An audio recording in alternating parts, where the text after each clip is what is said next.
Life's been kind of a wild ride, you know? Here I am, Anna, clocking in at 42, with what you might call the whole package. Got a nice house, thanks to my folks passing it down. It's one of those cozy places that's seen more memories than I can count. And then there's Mark, my other half. Met him back when I was just figuring life out, and he was tending bar at some dive, barely scraping by. My dad saw something in him, though, pulled some strings, and bam, Mark's running the top spot in town now. Funny how things turn out, huh? Our kids, Emily and Alex, they're our little trophies. Emily's got her head screwed on tight, always one step ahead, a real spitfire. Alex, he's the quiet storm, always buried in a book or some hobby that's got his brain ticking. I remember when Mark and I decided to shack up. It wasn't all roses and sunshine, but something about us just clicked. We were a team, tackling whatever crap life threw our way. When Emily came along, we were over the moon, and then Alex rounded us out.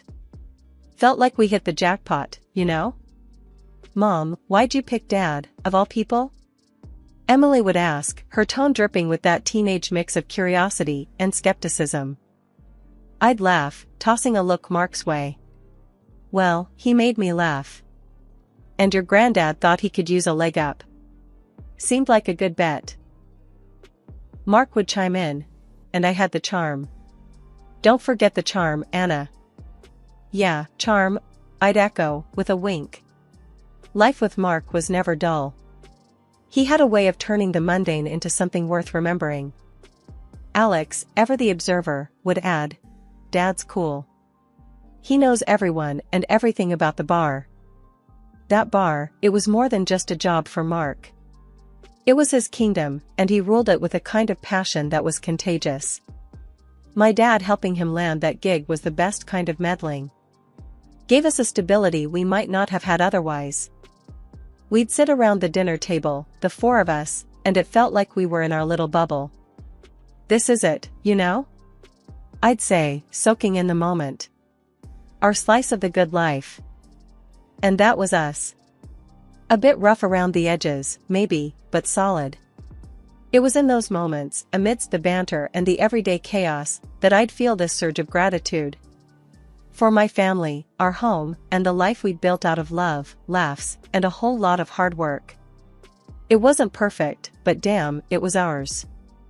The thing about doubt is it creeps up on you like a shadow at dusk, silent and almost invisible until it's all you can see. That's how it started with Mark. His late nights at the bar weren't anything new, but they started stacking up, night after night, more than the usual. And then, one night, he didn't come home at all. Where's Dad?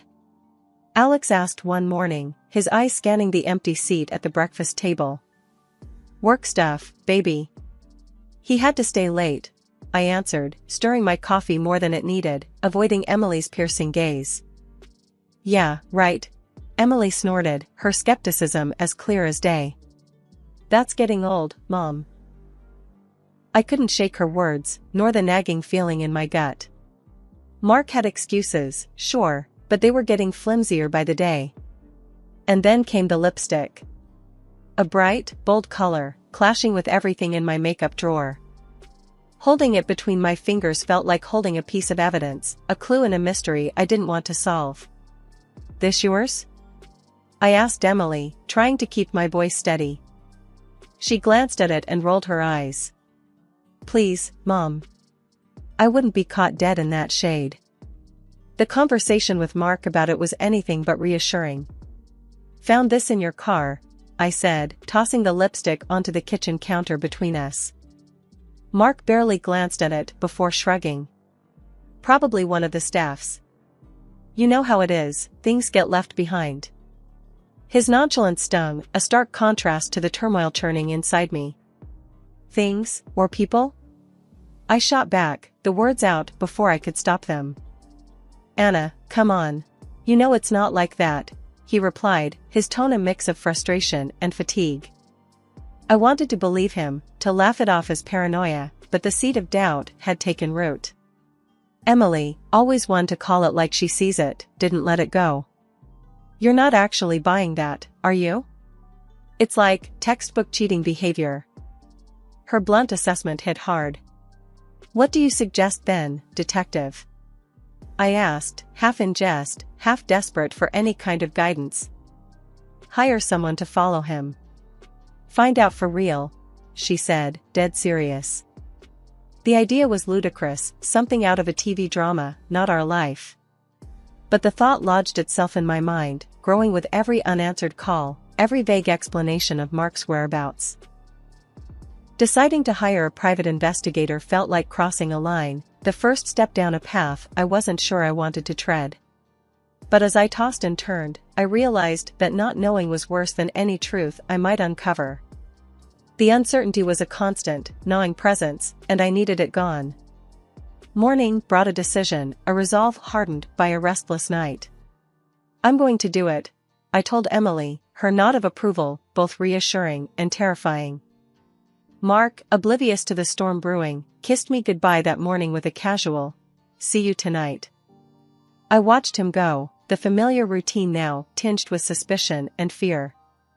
What I was about to do felt like betrayal, yet wasn't that what I feared he was doing to me? The irony wasn't lost on me, but neither was the determination to find the truth, no matter how it would change us. The week after deciding to hire a PI felt like the longest of my life. Every time Mark left for work, I wondered if today would be the day I'd get the call with news I didn't want to hear. But when Peter, the private investigator and an old family friend, finally rang, his news was like a breath of fresh air I didn't know I was holding in. No signs of cheating, Anna. Just work and the usual errands, Peter reported over the phone, his voice a mix of professionalism and relief. I almost dropped the phone, a laugh bubbling up from somewhere deep inside. Are you sure, Peter? Like, really sure?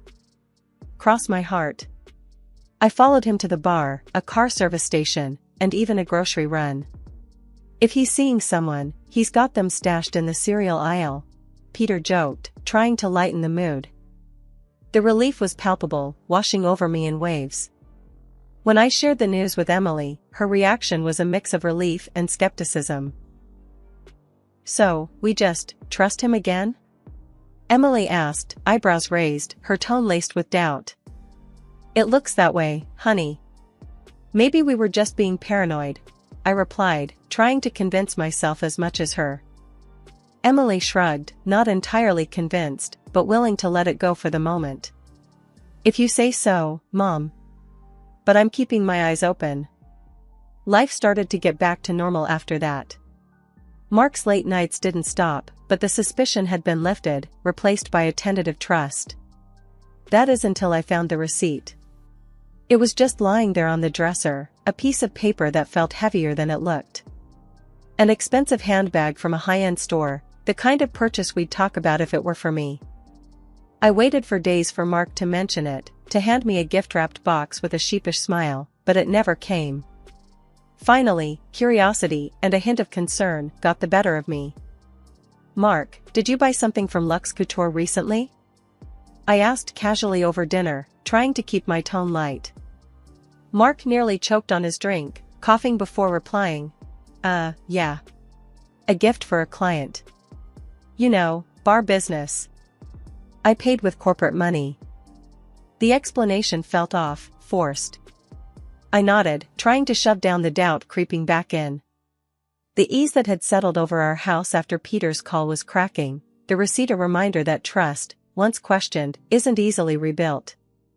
The next morning, I made a decision. I couldn't let it go, not without more proof. I'm going to check our account, I whispered to myself, a plan forming. Just to be sure. But what I found only deepened the mystery. A large withdrawal, around the same time as the purchase of an expensive handbag. When I called the dealership about the supposed car repairs Mark mentioned, they had no record of him. I was trying to piece together a puzzle with half the pieces missing, and every new bit of information just made the picture more confusing. It was during one of these restless nights that my niece, Lily, dropped by unannounced. She was always a bit of a free spirit, bouncing from one thing to the next, and recently she had started working at the bar Mark managed. Hey, Aunt Anna, just thought I'd swing by. See how you're doing, she said, breezing into the kitchen where I was trying to drown my suspicions in a cup of tea. I couldn't help but notice the flashy new handbag she had slung over her shoulder. It was hard to miss, considering it looked exactly like the one from the receipt I found. "That's a nice bag, Lily." "Looks expensive," I commented, trying to sound casual. Lily glanced at her handbag and then at me, a flicker of something crossing her face, before she masked it with a smile. "Oh, this old thing? Got a great deal on it." You know me, always on the lookout for a bargain. The way she said it, too quick, too rehearsed, set off alarm bells in my head. "Funny," I started, leaning against the counter. "It looks just like one from Luxe Couture. Saw a receipt for something similar. Was wondering who it was for." Her reaction was immediate and telling. She shifted uncomfortably, her gaze darting away. "Luxe Couture? Really? No idea what you're talking about, Aunt Anna." "Like I said, got this on sale." The conversation felt like a dance, both of us circling around the truth. I wasn't sure what to believe anymore. "Right, a sale. Just curious, is all," I replied, my mind racing. The coincidence was too big to ignore, and my heart sank as I considered the implications. Later that evening, I shared my concerns with Emily, who had become my confidant through this whole mess. "Lily came by today, with a new handbag. The same one Mark supposedly bought for a client," I explained, the words tasting bitter. Emily's brow furrowed, her detective mind ticking over. "That's sketchy, Mom. You think Dad?" I sighed, rubbing my temples. "I don't know what to think anymore, Em. It's like every time I get a handle on things, something else comes out of left field. We need to keep digging. This doesn't add up, and you deserve the truth," Emily said, her voice firm with conviction. The next day, I found myself looking at Mark, trying to reconcile the man I married with the person who might be at the center of all these secrets. "Mark, can we talk? There's something bothering me," I said, my voice steady, despite the turmoil inside. "Sure, Anna. What's up?" he replied, oblivious to the storm brewing. I took a deep breath, ready to dive into the heart of my fears. "It's about us, Mark. About trust and honesty. I just want us to be open with each other, no secrets." Mark looked at me, a flicker of something in his eyes before he masked it with a reassuring smile. "Anna, you can trust me. We've been through so much together." I wanted to believe him, to go back to the way things were before the doubts and the secrets. But the path to the truth was clear, and there was no turning back now. The discovery of the handbag and the lies about the car repairs were just the beginning, and I was determined to uncover whatever was hiding in the shadows of our life. The decision didn't come easy. Planting cameras felt like something out of a spy movie, not something a schoolteacher and mother of two should be doing. Yet, there I was, channeling my inner detective, driven by a mix of desperation and determination. Emily, ever my partner in this unwelcome adventure, helped me strategize. "Mom, make sure you place them where you'll get a good view. And the car one, it has to be really hidden," Emily advised, her tone serious, a stark contrast to our usual lighthearted banter. "Yeah, I know. It feels wrong, but I can't shake this feeling. I need to know," I replied, the weight of our plan settling heavy on my heart. The installation was easier than I thought. The staff at the bar knew me well, letting me in with sympathetic smiles, no questions asked. They probably thought I was surprising Mark. If only they knew. The car was trickier, but darkness and determination were on my side. As I tucked the tiny camera into its hiding spot, I whispered a silent apology to Mark, to us, for what our marriage had become. Then came the wait, a torturous blend of hope and fear. What if I was wrong? What if this tore our family apart for nothing? 3 days later, with Emily beside me for support, I played the recordings. The visuals were damning enough, but it was their laughter that cut the deepest. There they were, Mark and Lily, my niece, in what they thought was their private sanctuary, mocking the life we had built. "Can you believe Anna? So clueless, arranging for you to work here was the best thing she's ever done for us. Lily's voice, sharp and cruel, filled the room. Mark's laughter joined hers, a sound that once brought me joy now twisted into a knife.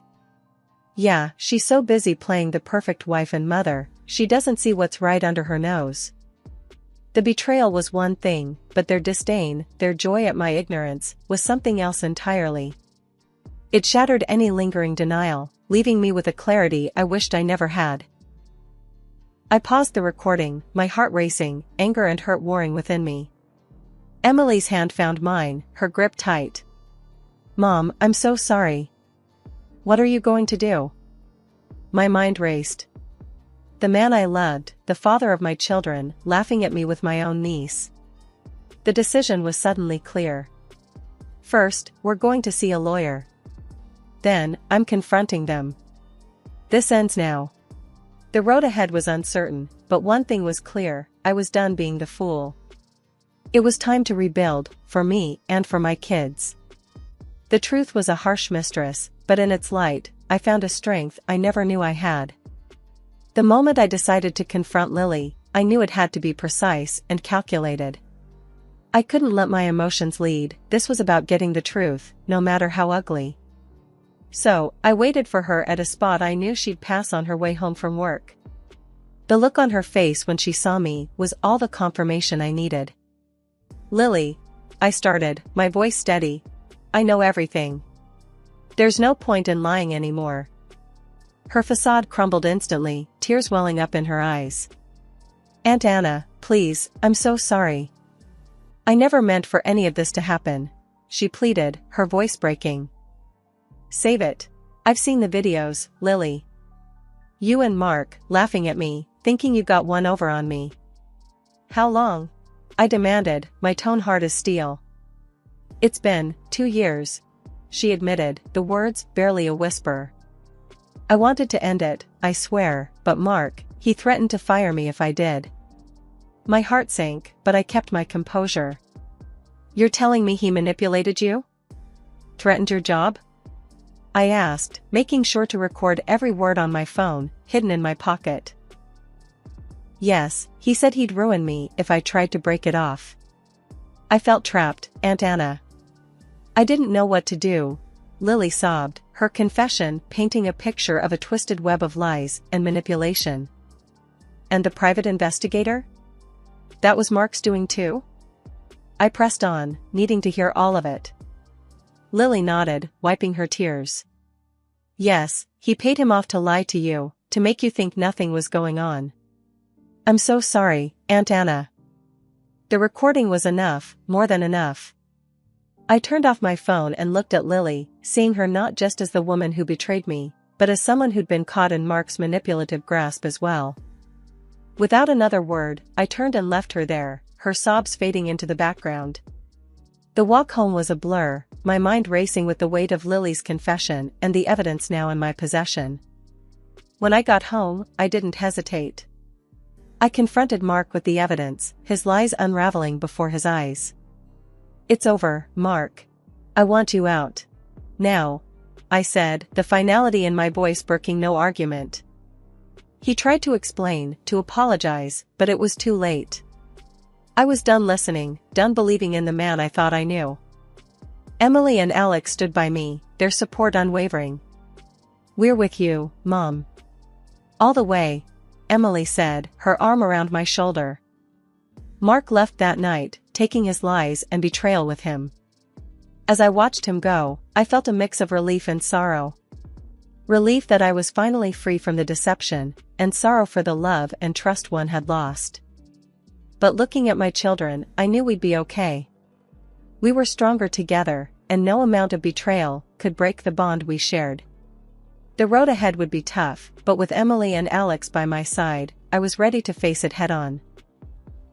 The moment I decided to get legal with Mark and Lily, I knew I needed someone tough, someone who wouldn't let them off easy. I found just the lawyer, a guy known for not pulling punches in divorce court. The day I walked into his office, I laid it all out, bare bones and raw. I want them to pay every last cent they owe for what they've done, I told him, my voice firm, betraying none of the turmoil that had been my constant companion these past weeks. The lawyer, a grizzled veteran of family law wars, nodded, his eyes sharp. "We'll go after them hard. Your husband for support and your niece for damages. They won't know what hit em." "Good. They think they can mess with my life and walk away?" "Not happening," I replied, the anger giving my voice an edge. The trial was a circus, each blaming the other like kids caught in a lie. Lily, tearful, tried to pin it all on Mark, saying she was led astray. Mark, ever the charmer, tried to twist the story, making Lily out to be the seducer. Sitting there, listening to them trying to outdo each other in deceit, I felt a cold satisfaction. They were unraveling, and the judge saw right through it. In the end, the judge laid down the verdict like a hammer. Both defendants will pay significant monetary compensation for their actions. Additionally, Mr. Mark will provide child support as mandated, he declared, his voice leaving no room for doubt. Lily's parents, red-faced and silent throughout the ordeal, paid up her part of the fine. Last I heard, they dragged her back to the countryside, hoping to hide their shame and her betrayal far from prying eyes. As for Mark, watching him realize he couldn't charm his way out of this one was a small, vindictive pleasure. The look he gave me, a mix of disbelief and resentment, was all the closure I needed. Walking out of that courtroom, I felt lighter than I had in months. It wasn't just about the money, though that helped. It was about accountability, about making sure they faced the consequences of their actions. Back home, I sat down with Emily and Alex, telling them everything. "It's over." The judge made his decision. We can start to move on now," I said, my voice steady. The road ahead would still be tough, but with my kids by my side, and justice served, I felt ready to face it. Mark and Lily's betrayal would always be a part of our story, but it wouldn't define us. We were moving on, stronger and closer than ever. Life after the trial felt like waking up from a long, troubled sleep. The house, once filled with tension and secrets, now buzzed with a new kind of energy, one of hope and renewal. I found myself in the kitchen one morning, the sunlight casting a warm glow over the breakfast nook, with Emily and Alex chatting about their day ahead. "Mom, you know what? I think we should paint the living room. Like, really brighten the place up," Emily suggested, her spoon pausing midair. I looked up, surprised by the suggestion, but then it hit me. She was right. "You know, that's not a bad idea. What color are you thinking?" "Something bold. Maybe a sunny yellow or a bright blue. Make it feel new," she replied, her eyes lighting up with the thought. Alex chimed in. "Can we get a new couch too? The old one's kinda, well, old." I laughed, the sound more liberating than I'd expected. "I think we can manage that. It's time we made some changes around here, huh?" "Yeah, make it ours again," Emily said, a smile spreading across her face. As we delved into plans for redecorating, I realized this was more than just changing up a room. It was about reclaiming our space, our life, making it reflect who we were now, stronger, closer, and ready for whatever came next. Later that day, as I was sorting through some old boxes, I found a photo album filled with pictures of the kids when they were younger. Flipping through it, the memories came flooding back, not just of the good times, but of the recent struggles too. "Hey, look at this," I called out, holding the album open to a page where Emily had chocolate smeared all over her face, and Alex was laughing beside her.